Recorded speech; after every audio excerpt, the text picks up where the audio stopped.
Alrighty, we're gonna go through this together. Is my heritage travel trip series ordering 2017 to, I don't know. So I am starting this at 2017 because that's when this idea kind of became cemented in reality. I've always wanted to go to the lands of my ancestors. It's like I got to start somewhere. I have family from ancestors from kind of a bunch of different places, so 8 countries. These are 8 countries where my ancestors are from, and so I am putting them. The original goal was 1 trip every 1 to 2 years. I had a job and a source of income at that time, and that wasn't during coronavirus times or novel coronavirus times, COVID-19 times. And so things have changed a little bit. The goal is still the same of going to these 8 countries in series, so one after another, and spending 2 to 4 weeks in each location for heritage travel. And I'm linking that kind of with geology because that's my primary profession, is geologist. And so yeah, so those things, people, especially for my ancestors, the people go with the land and the rocks and that kind of stuff. So those 2 things are very intertwined. So this is heritage travel. And so I started planning for my first trip, the first couple trips in 2017, and kind of conceiving all of this and laying it out and what it would look like. And so the 8 trips are the same, the duration is the same, so 2 to 4 weeks. Another thing that's the same is solo travel, so each trip will be solo travel, so that means be me by myself, pushing myself to do things that might push me out of my comfort zone. That's part of the purpose of this, is conquering my travel anxieties. And then the other thing that I don't know if it's feasible, just in the current moment, in current conditions of the world, is a trip every 1 to 2 years. So that might have to adjust. Who knows? It might be 50 years before I get them all done. I don't know.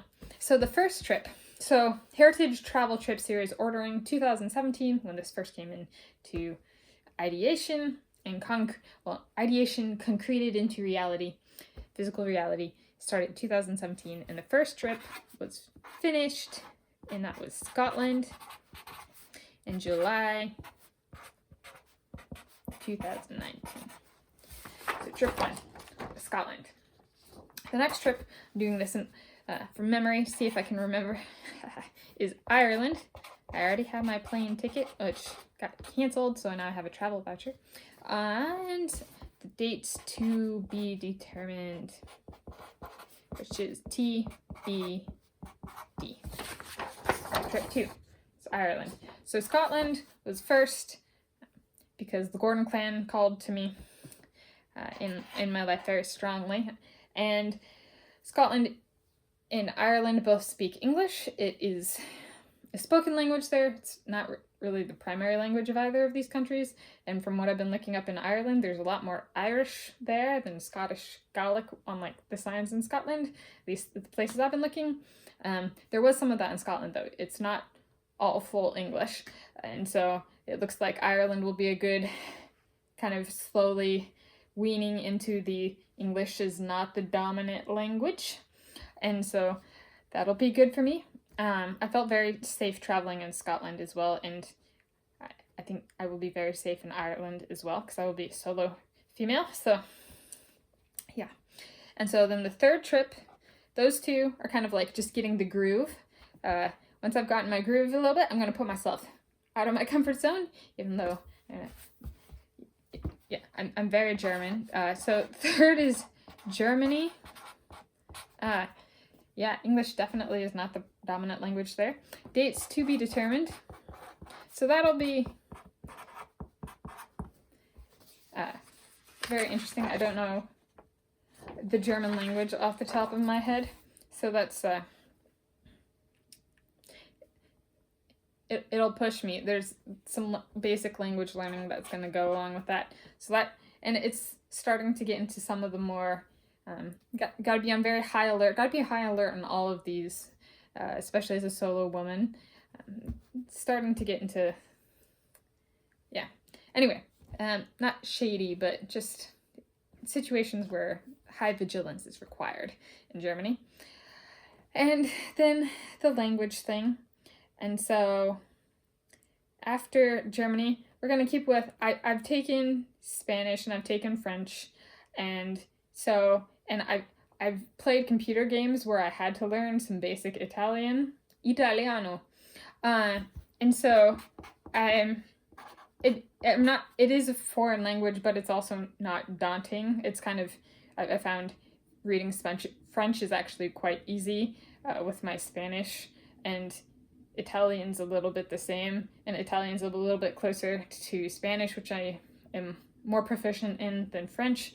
So the language isn't as daunting as with Germany. Might end up not being the case at all. It might be completely opposite. I don't know. I don't know what to expect on these. And I'm not setting expectations because each country, I am letting the trip kind of set its own tone and have its own character. And as I am seeing so far, Ireland is very different than Scotland. So trip 4 is to Italy. Dates to be determined. After that, I am going to be, my guess is a little bit of, okay, I've gone to a couple countries where English is very much not the dominant language. So it'd be nice to go back to a land of my ancestors where English is more dominant. So why not go to the land where English is from? England! Even ancient Britain on my mom's side. And so England is the next one. Yeah. I'm not necessarily the biggest fan of big cities. So like London is very daunting for me. Even though I have ancestors from that area, there's a bit of... That's going to push me out of my comfort zone in a big way. So yeah, trade off there. I get English, and I also get metropolitan areas. And then, so there's England, and then pushing myself back out of my comfort zone in a huge way. And I'm hoping that Germany will help. Having Germany on the list before this. Oh, I put the ethnicity, not the country. Poland. So I have ancestors from Poland. So Poland is 6th. Hoping going to Germany before that helps a bit. Yeah, that's gonna push me out of my comfort zone.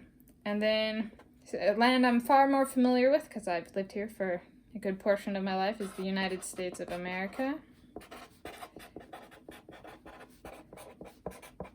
It is so big, I have no idea how I'm going to approach that trip. So and especially from a heritage travel perspective, or like I want it to be different than how the places I've gone are in my life, and the approach to be different. So it's going to take a lot of creativity. So I can take what I've learned from the first 6 trips and apply it to the United States of America. And then, who knows, maybe I won't be living in the United States of America when I do that trip, and then it'll be like, oh look, I'm back for 2 to 4 weeks. And the last trip is Norway. Dates to be determined. And that one's just going to be a test of endurance and language.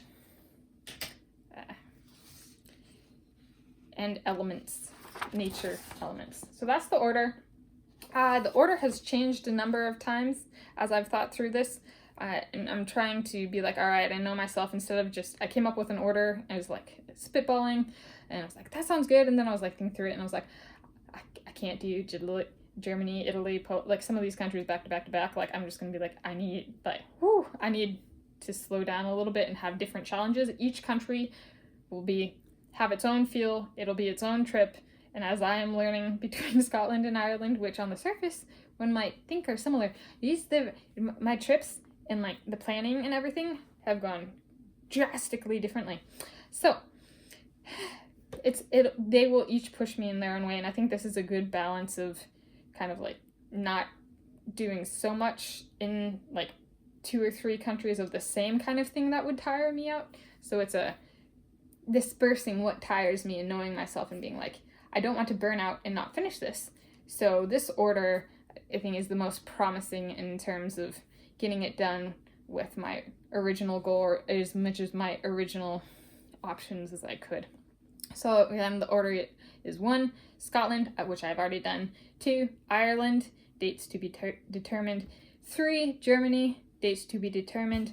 4, Italy, dates to be determined. 5, England, dates to be determined. 6, Poland, dates to be determined.